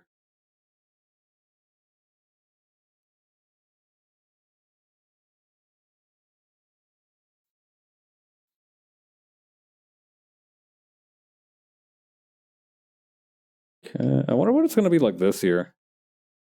Actually, come to think of it, well, I really wanted to go to a few to try and go to like a convention outside of my city for the first time this year.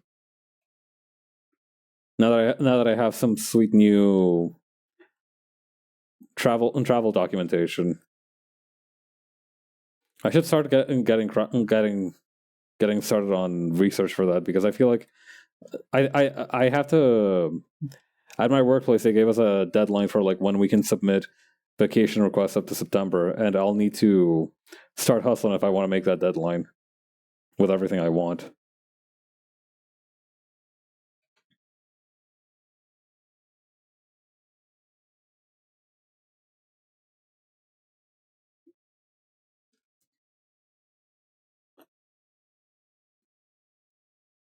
Most of the conventions that I've been to are fairly small. I went to a big one that was like also a technology expo, which was pretty exciting, but I'm interested to see what I can find in one of like the really big ones. I'll need to make a lot of preparations though.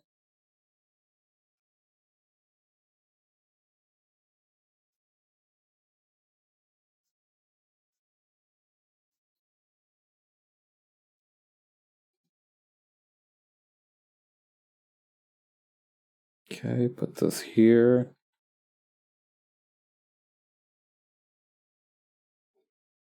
Put this here.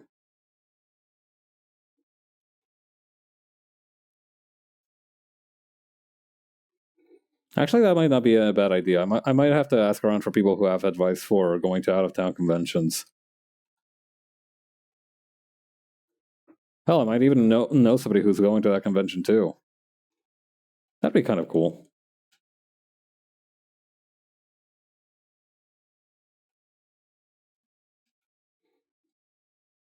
I can't trust the hips on like the reference that I have down here, because those are for like a guy that's crouching down. These hips do in fact lie. These hips are downright deceitful.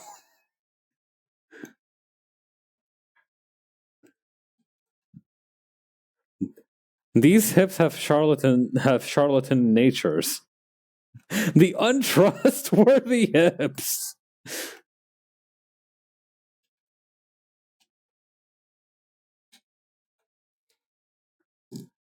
And on that note, I think that should be enough for today. We finished panel 1 of page 9. What is with this? Oh man, is that her elbow? I forgot to move her elbow. Hang on, let me move a couple of other things while I'm at it. Let me move this forehead part a little bit further up. And move this eye a little bit further up. Her elbow is escaping. Wait, no, this part's also gone. I think I might have just erased that bit, but that's really funny. Either her elbow is escaping or it was never there to begin with, and we just got the wrong guy.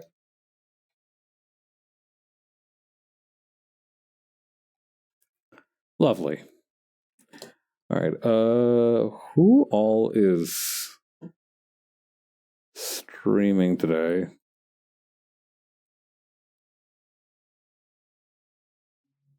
Yeah,